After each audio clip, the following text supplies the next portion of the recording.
Oh, how's it going, everyone? Welcome back. So here's a update on those hives that were knocked over. So these are the 3 hives that blew over,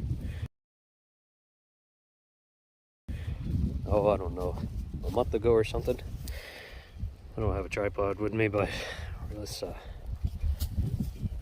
see how they're doing. So we put them back up and we put food on them. Man, this one is about ate all their sugar brick that we have by Strong Colony. We got some more sugar bricks we're gonna put on them.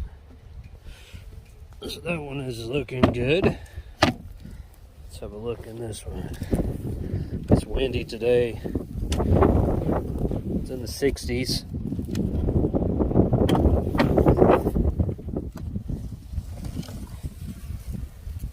So they ate their half of one and they're getting on that one.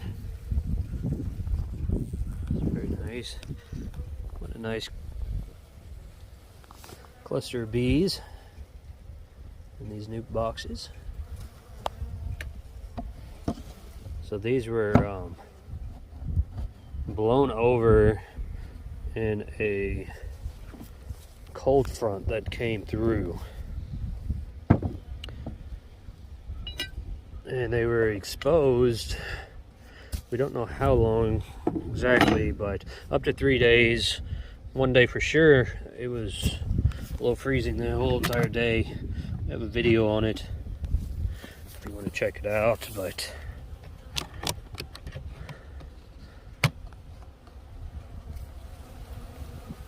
I don't have any smoke. I should have lit the smoker. That one's kind of a little grumpy.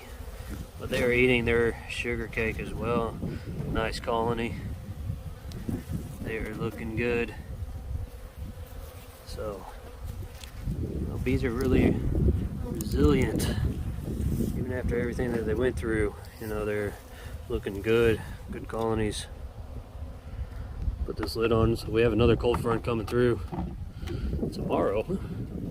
Or tonight, maybe.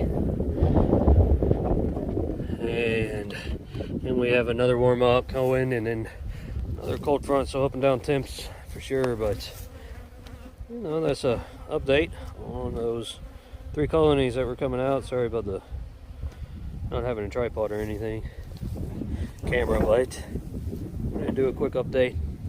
Not too much going on in the bee yard yet, but spring is almost near and we're getting ready for it. So alrighty, well, you guys have a good one. We'll catch you on the next one. See ya.